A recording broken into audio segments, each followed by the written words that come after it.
So attack on Titan is finally over और इसको लेके काफ़ी ज़्यादा हाइप थी और जो हाइप है उसको ये परफेक्टली मैच भी कर सका है, क्योंकि इसकी जो हाइप है वो इसकी जो फ़ैन बेस को कम्प्लीटली सेटिस्फाई कर सकी है। पर इसको लेके मैं थोड़ा डिसअपॉइंटेड हूँ, क्योंकि इतना बड़ा इवेंट सिर्फ ऑनलाइन तक ही रह गया और कुछ ऑफिशियल साइट्स और आपको पता है वो सारे साइट्स के बारे में। पर थिएटर्स में लॉन्च ना होने के बावजूद भी कोई भी फैन स्क्रीनिंग्स भी नहीं हुई इंडिया में, क्योंकि इंडिया में अभी तक एनीमे उतना ग्रो हुआ नहीं कि फ़ैन स्क्रीनिंग आएगी। तो इसी वजह से मैं थोड़ा डिसअपॉइंटेड हूँ। और इसकी जो फ़ैन बेस है वो सभी लोग 4 तारीख से ही वेट कर रहे थे कि कब आएंगे, लेकिन ये आने में बहुत ज़्यादा लेट हो चुका है। मतलब 5 तारीख या अराउंड 5 तारीख के शाम को आया होगा शायद, अगर मुझे सही से याद है तो। और मैं बार बार चेक कर रहा था कि कब आएगा, लेकिन मेरी फूटी किस्मत जब ये आई तभी मेरी वाईफाई चली गई। और मैं ध्यान रख रहा था कि मुझे कोई स्पॉयलर्स ना मिल जाए इंस्टाग्राम या फेसबुक से, क्योंकि मुझे स्पॉयलर्स लेने से सख्त नफरत है। ऑल्दो मैंने मांगा पर लगा है, पर फिर भी मैं स्पॉयलर्स अवॉइड कर रहा था, एक होप की वजह से कि शायद कोई ऑल्टरनेट एंडिंग मिल जाए या कोई अलग एंडिंग, मतलब कोई हैप्पी एंडिंग मिल जाए। पर ऐसा हुआ नहीं।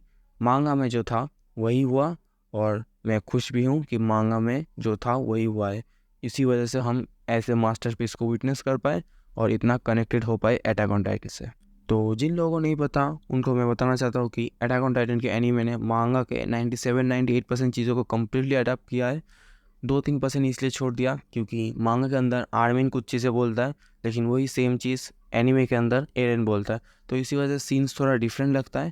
पर ये सारे छोटे छोटे चीज़ मुझे एनीमे में अच्छे लगे। और 80% ह्यूमैनिटी वाला जो सीन था वो तो कम्प्लीटली अलग एंगल से दिखाया गया, क्योंकि मांगा के अंदर एरन वो 10-12 पेजेस पहले ही बोल चुका था। और लीवाई का टॉफ़ी देने वाला सीन कम्प्लीटली हुआ है, मांगा में ऐसा कुछ नहीं था।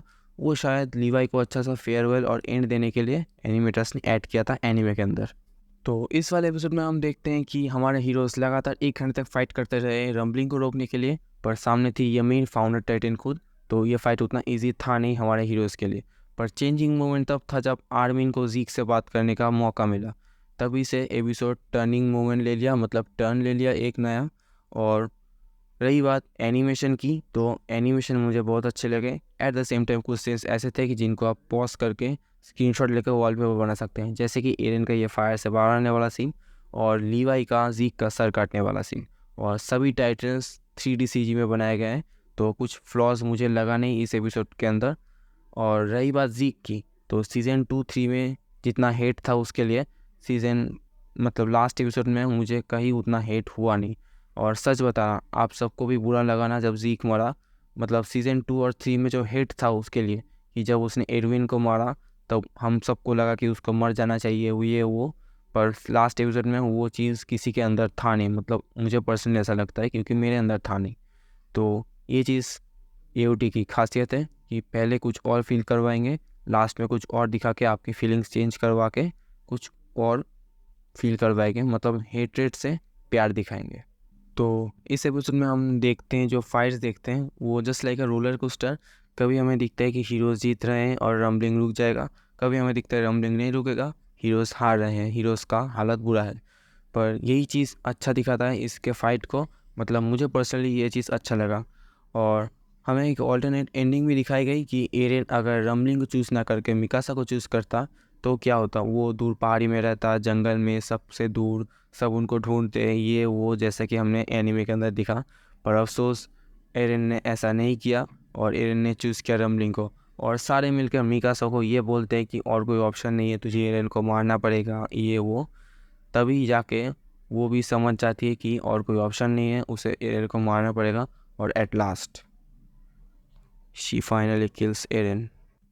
तो अटैक ऑन टाइटन में एरेन के मरने के बाद हम इस वाले एपिसोड में देखते हैं कुछ सीन्स जिसकी वजह से अभी तक हर एनिमे फैंस इमोशनल है, जिसकी वजह से मैं खुद अभी तक ओवरकम कर नहीं पाया, जिसकी वजह से ये वीडियो लेट हुआ। ये सीन्स में एरेन आर्मिन को बोलता है कि मैं मरना नहीं चाहता, मुझे अपने दोस्तों के साथ जीना है। और पर उसके पास कोई ऑप्शन नहीं था रम्बलिंग को छोड़कर, ताकि पैराडाइज आइलैंड के लोगों को सब लोग हीरोज़ की नज़र से देखें। और मिकासा को वो प्यार करता है, ये भी कन्फेस करता है वो। और ये भी बोलता है कि मिकासा किसी और लड़के के बारे में ना सोचे, ये वो चाहता है। और ये भी चाहता है कि एटलीस्ट उसके मरने के 10 साल बाद तक वो उसके ख्याल में डूबे रहे। तो ये सारे चीज़ एरेन के मुंह से सुनकर हर एनिमे फैंस इमोशनल हो जाता है। और आगे जाकर हम ये भी जानते हैं कि एरेन पहले ही फ्यूचर देख सकता था, मतलब फ्यूचर देख लिया था वो मतलब अटैक टाइटन के पावर से। तो इसी वजह से आर्मर और कोलोसल टाइटन जब उसके गांव में अटैक किए थे तब उसका मॉम का मरने का कुछ बात था ही नहीं। पर उस दिन ये कैरेक्टर जो भी नाम है इसका मरना तय नहीं था।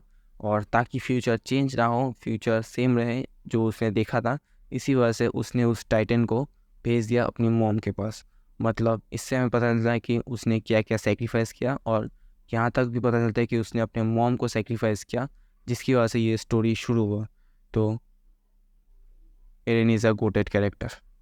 इसके ठीक बाद जब आर्मिन मिकासा के हाथ में एरेन का सर देखता है, वो ज़ोर ज़ोर से रोने लगता है, चीखने लगता है। और उसकी चीख हम सब एनिमे फैंस के अंदर तक फील होती है। उसकी चीख के अंदर जो दुख था, जो सैडनेस था, वो सब हम फील कर सकते हैं। और उस दिन उसके साथ हम भी रोए हैं एरेन के लिए। और एक बात, एक वर्ड जो फ्यूचर में भी हर एनिमे फैन सुन के रोने वाला है। いってらっしゃい、エレン。 बाद में मिकासा एरेन की मतलब एरेन के सर को ले जाके दफन कर देता है वही ट्री के नीचे जहाँ पे वो रेस्ट किया करता था बचपन में। मतलब एपिसोड 1 के अंदर हमने देखा था कि वो एक ट्री के नीचे सोया हुआ है जहाँ से स्टोरी शुरू हुआ था, मतलब एपिसोड 1 शुरू हुआ था वहीं पे। और ऐसे ही करके 3 साल बीत जाता है। मिकासा उसके ग्रेव को हर रोज़ देखने जाता है, हर रोज़ उसके सामने बैठकर रोती है। और लास्ट में हम देखते हैं कि जब वो रोती है तब एक कबूतर आके उसके स्कार्फ को ठीक कर देता है, और मिकासा उसको बोलती है आरिगातो एरेन। और ऐसे करके ये एनीमे ख़त्म होता है। एरेन जाते जाते सबके टाइटन्स की पावर को छीन लेता है और दुनिया से टाइटन को ख़त्म कर देता है, जैसे कि उसने फर्स्ट में कहा था। और ऐसे करके हम एक ग्रेट एनीमे के एंड को विटनेस करते हैं। तो अगर आपको ये वीडियो अच्छा लगा तो चैनल को ज्वाइन करना मत भूलिएगा, मतलब सब्सक्राइब करना मत भूलिएगा, और लाइक कर दीजिएगा।